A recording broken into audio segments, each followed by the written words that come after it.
Johnny, a very good morning to you all viewers. Welcome to Morning News on TechMag TV. My name is Marvelous Chibagiri, and joining me, as she does every day, is the beautiful Nicole Madziwa. Thank you so much for watching TechMag TV, and this is Morning News, where we bring you a rundown of what is in our local press and also what we have on our online news platforms. So quickly, we'll just jump into the headlines, and on our first paper, the Daily News, it reads, Ed government shoots itself in the foot. SA violence riles Zim companies. That is from the Daily News. And from the Newsday, we have mayhem in hospitals as doctors down tools. Moving on to the Herald, economic zone limits widened. WEF offers opportunity for Zimbabwe. And the other headline from the Herald read, WHO revises Depo-Provera guidelines. Ex-PC chair jailed over Chivayo bribe. Those away the headlines from the Herald, the Newsday, and the Daily News.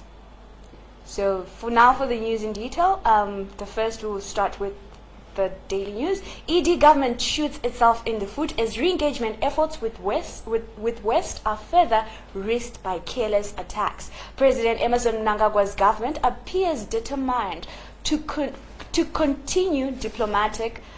Sorry, what's that word? Harakiri, ritual suicide by. Wow, my apologies. I can't read and I can't see. So I will take that again. Please forgive my eyesight. President Emmerson Mnangagwa's government appears determined to commit diplomatic harakiri, ritual suicide by disembowelment with a sword, which used to be practiced in Japan, with its officials and supporters continuing to act rashly to Zimbabwe's detriment, the Daily News can report. This comes after European Union Ambassador to Zimbabwe, Timo Okonen, was left seething at the weekend after incessant and ill-advised attacks in state media on the equally outspoken United States Ambassador to Harare, Brian Nichols.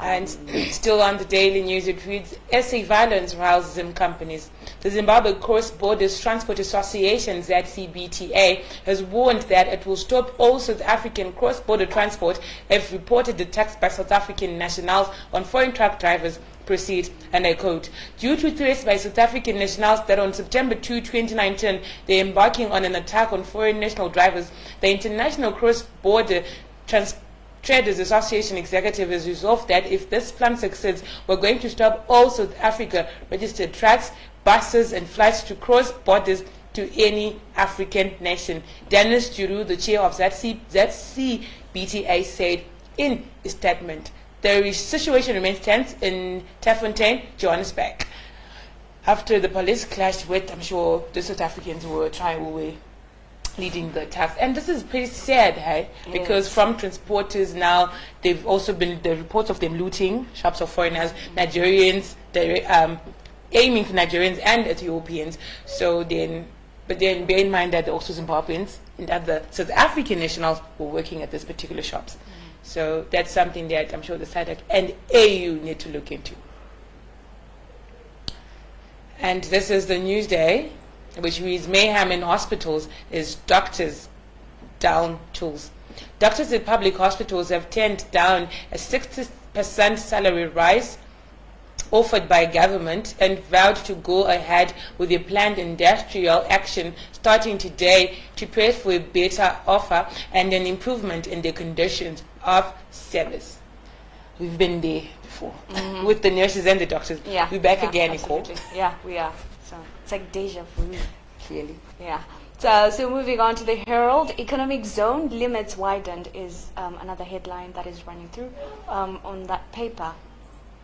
And I think I need to get glasses because I'm really struggling to see right there. Anyway, so government through the Special Economic Zones Authority has extended the boundaries of Belmont, Donington, and Kelvin special economic zones in Blair to include the Westondale industrial area. Government originally designated 4 areas as CESA in Bulawayo as part of efforts to accelerate the revival of its industries, which have been on a slump owing to a myriad of challenges over the last 2 decades. Yeah, because the industrial area in Bulawayo has been pretty dead over the last few years. Of course. But as I've read those 2 paragraphs, I still can't connect it to the headline. So odd and weird. But anyway, well, over to you, my baby. WHO revises Depo-Provera guidelines. The World Health Organization, WHO, has revised guidelines on Depo-Provera use by women at high risk of acquiring HIV following evidence from a study which showed that there was no link between increased HIV risk and the use of the contraceptives. Yes. Back to you, Nicole. Well, moving on, ex-ZPC chair jailed over Chivayo bribe. This is a story that is running through all papers. Former Zimbabwe Power Company board chairman Stanley Kazanje was yesterday slapped with an effective 1-year jail term for concealing a $10,000 transaction he received from Wicknell Chivayo's Intertrack Zimbabwe. Kazanje was last week convicted after a full trial by senior regional magistrate Mr. Hosea Mujaya. But my concern though is why arrest exactly why is Wicknell not in prison? Exactly. Why arrest the one who received the bribe? What about the one that actually bribed? Anyway, food for thought, you guys. WEF offers opportunity for Zimbabwe. The 28th World Economic Forum on Africa, scheduled for Cape Town, South Africa, presents an opportunity for Zimbabwe to update the world on milestones recorded under ongoing economic and political reforms. The reforms, which are spelled out in the short-term economic blueprint, the Transitional Stabilization Program, have widely been accepted by most development partners and international financial institutions.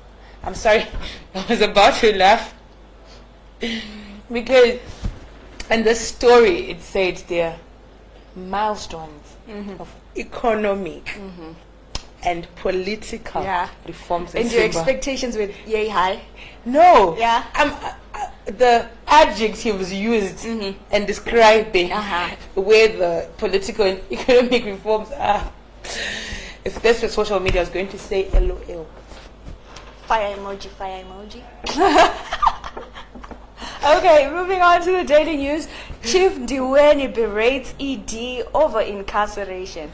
That is the daily news right there. And the story reads, outspoken Dabazinduna traditional leader, Chief Nhlanhla Ndiweni, has berated President Emerson Mnangagwa's government over his incarceration, which he said was a direct attack on the institution of traditional leaders in the country. This comes after Ndiweni, a rabid critic of Mnangagwa's administration, was released from prison last week after spending about a fortnight in jail, during which period he says he received strong support from chiefs drawn from various provinces. Speaking through his Twitter handle under videos titled "Few Words from Emankweleni," Part 1 of 3, Ndiweni used the platform to express his gratitude to those who visited him while he was in prison, as well as the support he got from the public. But what's Chief Ndiwene's actual crime? Because some say that he actually, people have mixed feelings. Some are saying he actually needs to be in prison because he destroyed a certain woman's property. And some are saying that this is just another point whereby someone is arrested, but for a certain thing that they did, which did not deserve them getting arrested, but then they had to be arrested in a certain way. But some are saying that, some women actually saying that yes, he needs to be in prison. So we never know. The Daily News reads, ZANU-PF March rattles MDC. And the story reads, there was a march by ZANU-PF. Well, isn't that the one? Is there going to be? Okay, let's read the story. Yeah. ZANU-PF March rattles MDC, and the story reads, after a series of bans on its planned demonstrations in the country, the MDC is now accusing the police of favoring ZANU-PF, which is said to have an anti-sanctions march in the capital next week. This comes as ZANU-PF has indicated that it will next Thursday have an anti-sanctions march amid indications they have not notified police as required by law.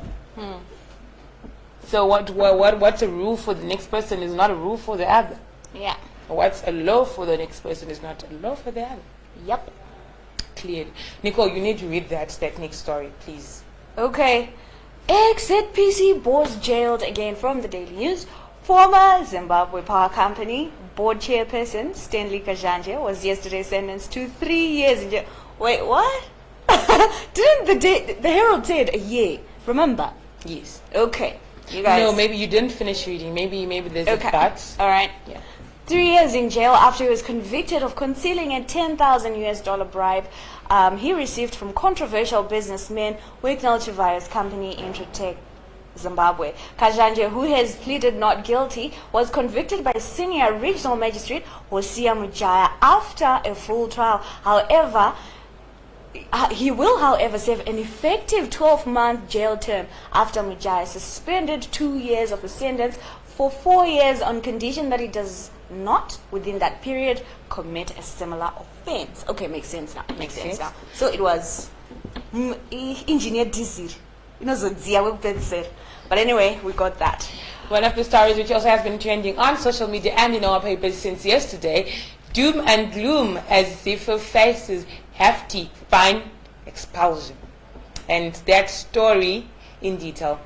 The Zimbabwe Football Association, ZIFA, is in the line of fire and should expect heavy sanctions from FIFA after the Mighty Warriors boycotted their 2020 Tokyo Olympic Games qualifier against Zambia on Sunday.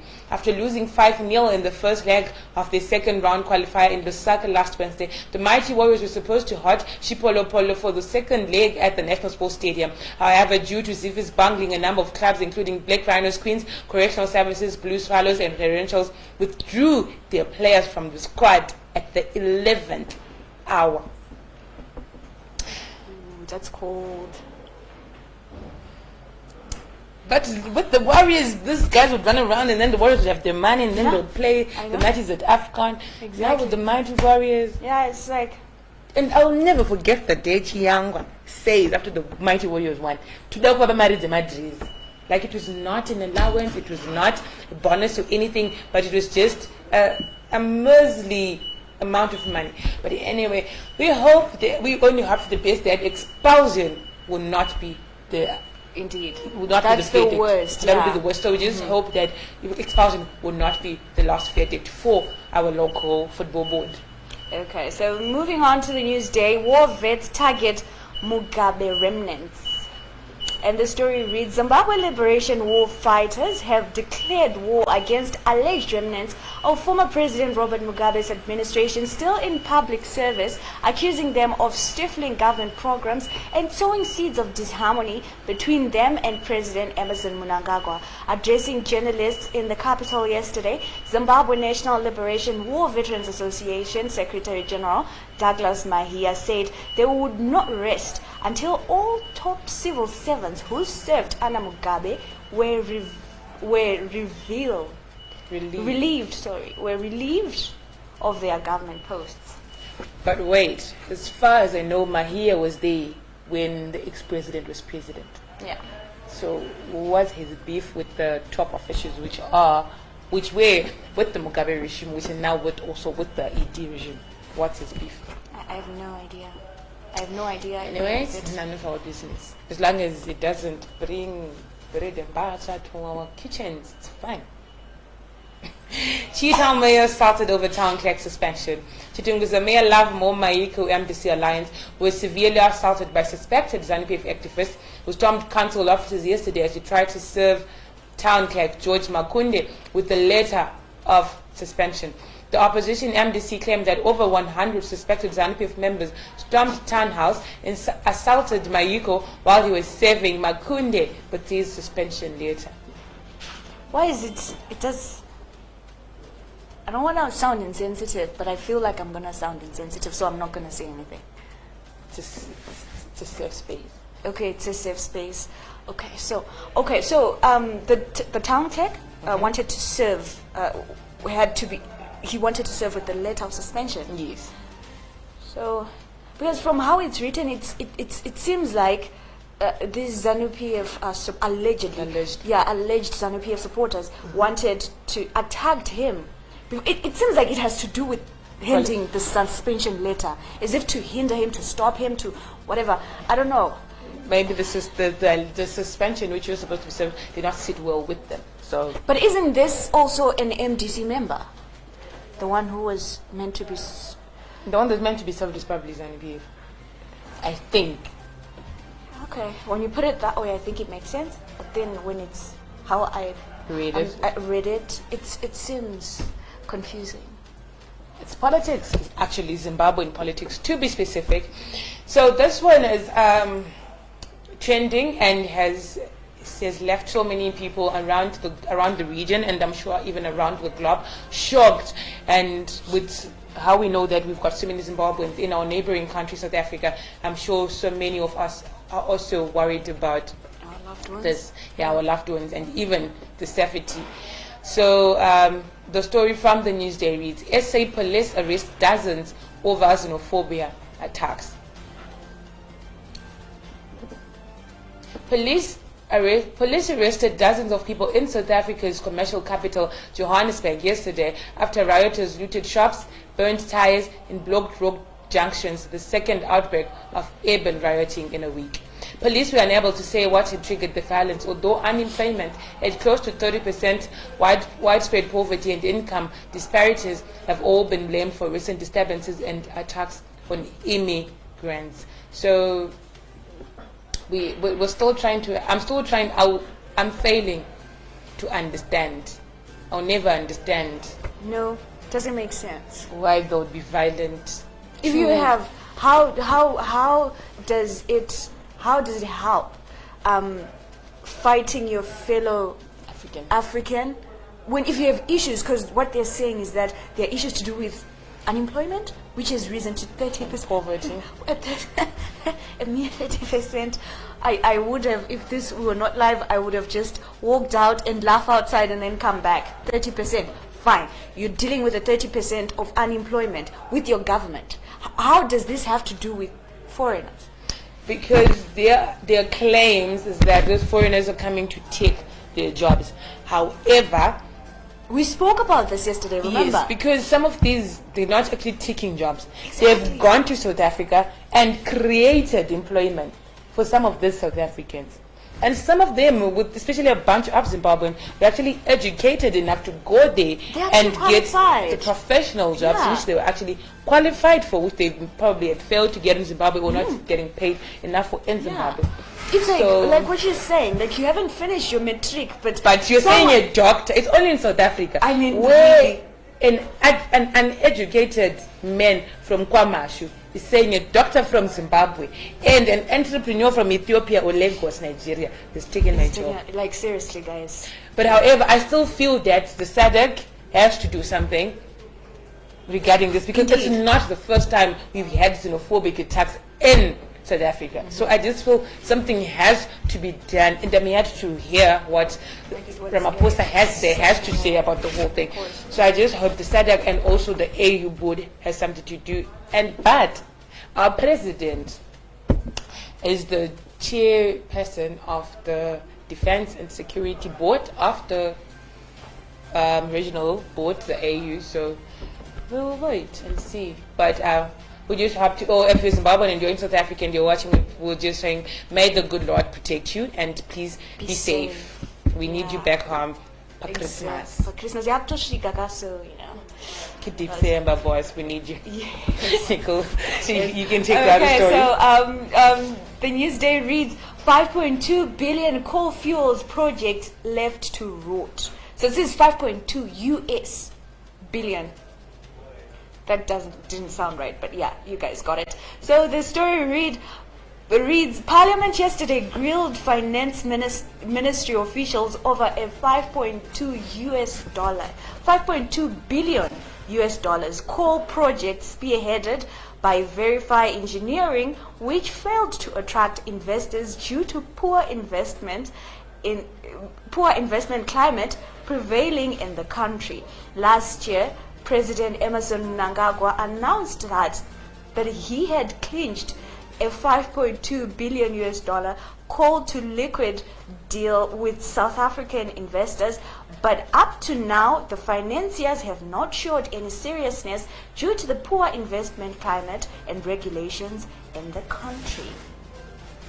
I'll not comment on that one. Harare City Council faces $7 million lawsuit. The Harare City Council faces a potential $7 million defamation lawsuit from Paulus Construction over an audit report which accused the company of fraud. Paulus Construction has hit back at SCC, saying the allegations contained in their audit report were false and had taken a political twist. The MDC Council is pushing a political agenda with false narratives because they do not want companies owned and controlled by people linked to ZANU-PF, and now they're engaging in mudslinging tactics. Tamta Tungwarara, a Paulus Construction director, said. Okay. We hope to do a follow-up on the story and see who finally wins with this lawsuit, because $7 million. That's a lot of money. Embrace the culture of supporting disadvantaged members, says ED. Zimbabweans should embrace the culture of supporting disadvantaged members of society, President Emerson Mnangagwa, who is the patron of the Republic Cup Trust, RCT, said yesterday. Speaking at the Republic Cup Trust charity luncheon at State House yesterday, where various charities received donations, Mnangagwa urged media organizations to help the underprivileged. So we also hear that he also donated various equipment and phones and stuff for people to actually use, which is a very noble idea by our president, Emerson Mnangagwa. And also, it's something that, you know, we need to do that. Sometimes, even if you cannot build a school or build an orphanage for the underprivileged, it's also the little deeds that we can do. The other day I was crossing the robot by the traffic light by Julius Nyeri and Robert Mugabe, and there was a blind man who wanted to cross the road, and then the lady in front of me held his hand, and she took him across the road. And that's something that's something you can do. We can do the very little things. It's not always about the magnitude, but it's about all the acts of kindness. And yes, if you can donate some money, you can always do that. And good morning, Alex Douglas Moyo. He says, I'm watching from Cape Town and I'm safe for now. Thank you for that update, Alec, and we hope that you stay safe till the year end, and please do stay safe. Thank you very much for watching, Miss Alec. Zim intensifies WBIMF re-engagement. Zimbabwe has intensified efforts to re-engage international financial institutions and has met with key financiers such as the World Bank and the International Monetary Fund as it seeks to normalize relations. According to a report on the implementation of the second 100-day cycle released recently, the government went into the engagements with the target of striking agreements on the clearance of US $1.8 billion debt and arrears signed with the IMF and World Bank. Still on the Herald, ZANU-PF commends President's Japan visit. ZANU-PF has commended President Mnangagwa's visit to Japan for the 7th Tokyo International Conference on African Development Summit, saying it will strengthen economic ties and build mutually beneficial partnerships between Japan and African states. In a statement, Secretary for Information and Publicity, Comrade Simon Kayamoyo, said the Revolutionary Party was grateful for the recent successful visit by President Mnangagwa, where he scored a number of diplomatic victories. So, yeah, that's another story they're running from the Herald. Diplomatic victories, they say. Residents assault Chitungwiza mayor. That's a story that we read earlier. Angry Chitungwiza residents yesterday besieged town council offices, manhandled and assaulted Mayor Councillor Lovemore Maiko over poor service delivery, alleged corruption and abuse of office, amongst other things. Yesterday, residents pounced when Councillor Maiko was about to chair a full council meeting, resulting in the abandonment of the meeting. Police had to intervene, rescue the mayor and disperse the angry mob baying for the mayor's blood. This comes after Councillor Maiko and other councillors were arrested last week on allegations of corruption, but was released by the police pending further investigations. So this is not the same story. It is. No, I mean like... Please not.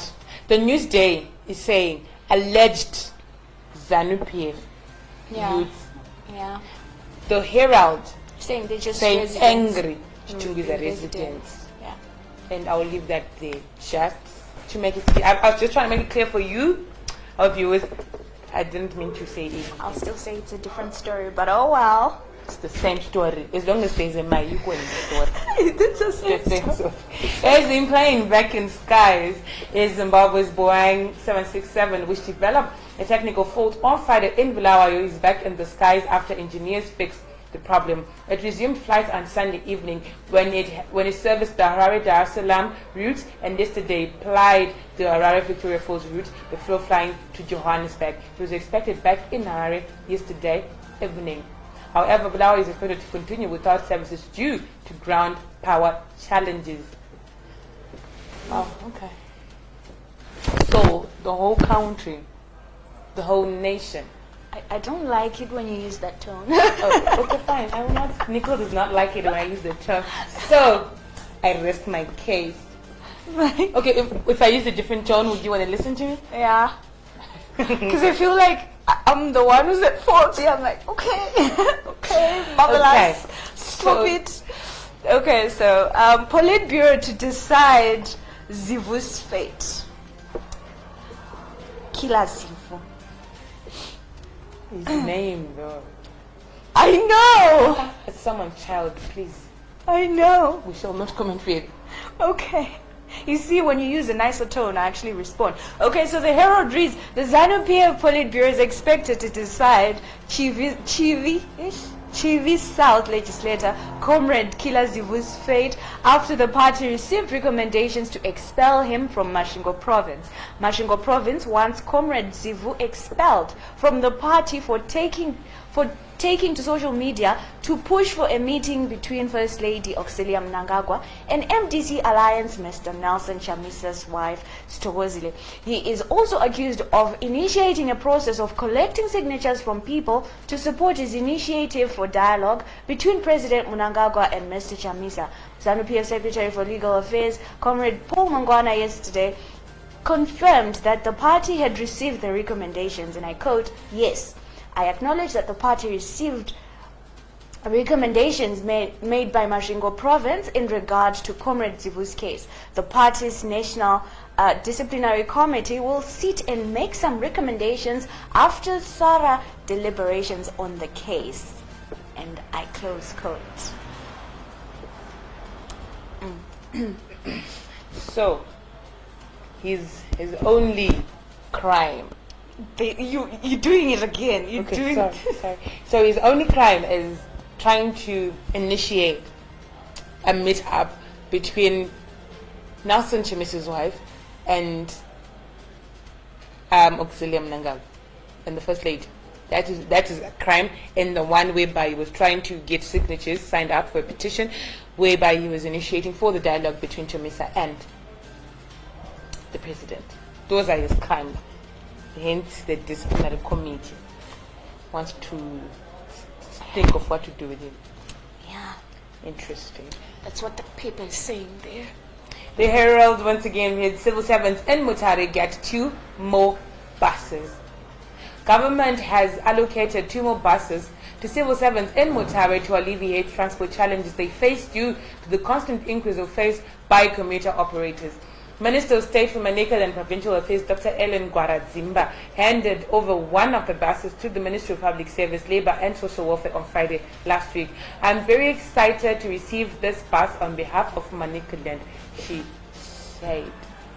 Some transport operators were unjustifiably hiking fares, but with the new bus already in the province and with the other one set to arrive soon, civil servants have been spared from paying high fares. But can we say unjustifiably? Okay, maybe it is. It's fine. I think it becomes unjustifiably because it seems like, in as much as everything else, prices go up, but salaries never go up. So at the end of the day, it just becomes unjustified for that person who is not getting a raise on their salary, but the prices just keeps going up and up and up and up. Okay, so on a more interesting note, this is not a story. It's in all papers except the Herald.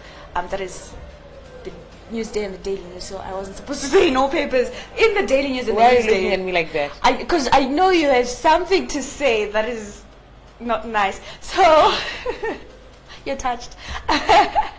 Okay, so there's this ad. I don't know if you can call it an ad. So I think that's it's just there on something the in the paper. Yeah, something in the paper on Belinda Mtiniri. So and it reads. It's got right there from the far right. That's when she was still in school. So I'll just read what it says. So it says unanswered questions. Who was called by the police to witness? Oh, so for those who do not know, Belinda Mtiniri had an accident some time back. September 2016. 2016, yes. She had an accident, and it was a car accident. So this is, of course, caught our eye because it's more of a response, because I believe this is the family actually who put this in the paper. So the unanswered questions include. The first one is, who was called by the police to witness your fake, in quotes, car accident? The second question is, who signed for the removal of your remains and who instructed them to take your remains to Nyala's funeral parlor? The third question, who immediately did your postmortem to investigate what had caused your so-called fake accident? Our God in heaven said vengeance is his. Wow. So this is, may your soul rest in eternal peace, it says there at the bottom.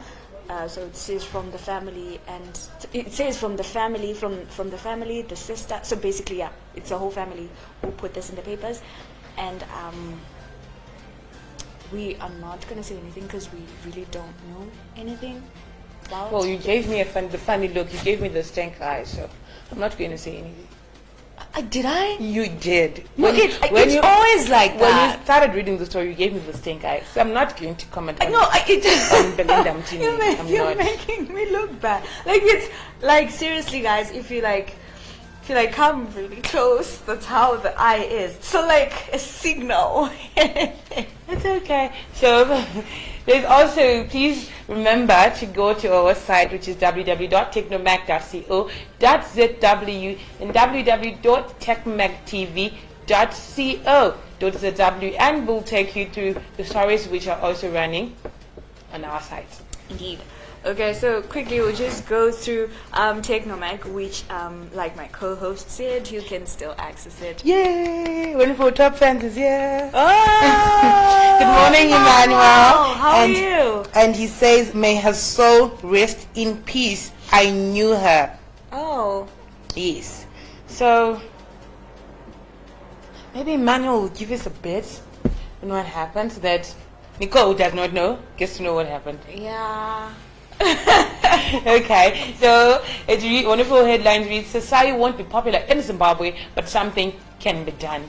Econet Wireless International launched a very ambitious project called Society, a project that we spoke about in depth, and I gave my analysis, and we gave our analysis of the product, especially on the functionality and why we think it's a great innovation, which however still needs to be polished. Today, we're moving away from the product and looking into the idea itself. So Society has a total of 50,000 plus downloads on Play Store. But here's why Technomac thinks Society won't be a hit and what needs to be done now. To begin with, society has already made it to our list of the least used applications, and that's not a good thing, and here are the major two reasons. So, so basically, this is more of an opinion. Yeah, it's more of an opinion in the analysis of the society application, which is launched by Cassava. So please go to our website and to read to get a version of the full story. But some of the issues that were being raised is that I might have society, but you don't have society. Because honestly speaking, there's already WhatsApp that is there. So what is it that society is doing?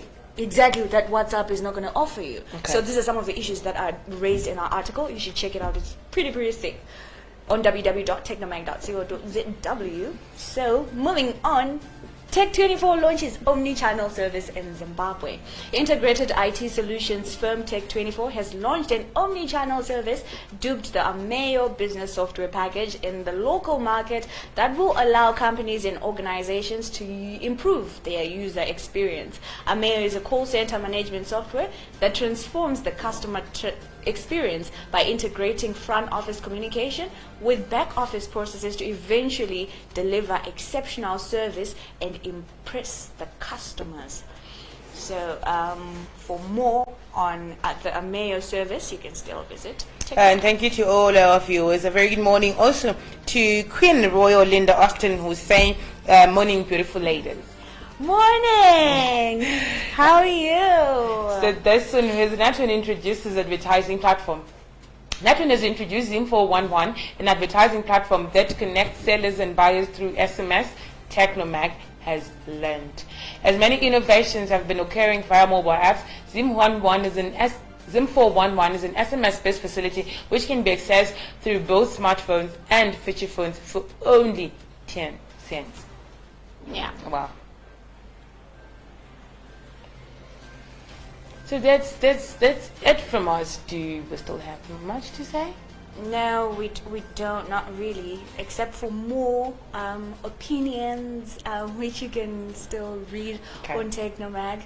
And also moving to Techmag TV, there's yesterday there was a press briefing on the Sanganai Hlanganani event that was there yesterday, and you can still excuse me. You can still get the bits and pieces of what actually happened at the press briefing. So I'll just give you a bit. Sanganai Hlanganani international buyers jet in. The first batch of international buyers from major source markets have started arriving in the country for pre-tours ahead of the Sanganai Hlanganani World Tourism Expo. Zimbabwe Tourism Authority Acting Chief Executive Mr. Givemore Chididi has said. So Sanganai is going to be pretty soon, in a few weeks' time. So we'll be giving you updates as more and more people will be jetting in. So that's it from us this morning. Please catch us again tomorrow morning as we give you the local headlines and also a bit of the stories which will be in our papers and also on our site. Exactly. So from Nicole and myself and the crew behind the scenes, we say have a marvelous one and God bless.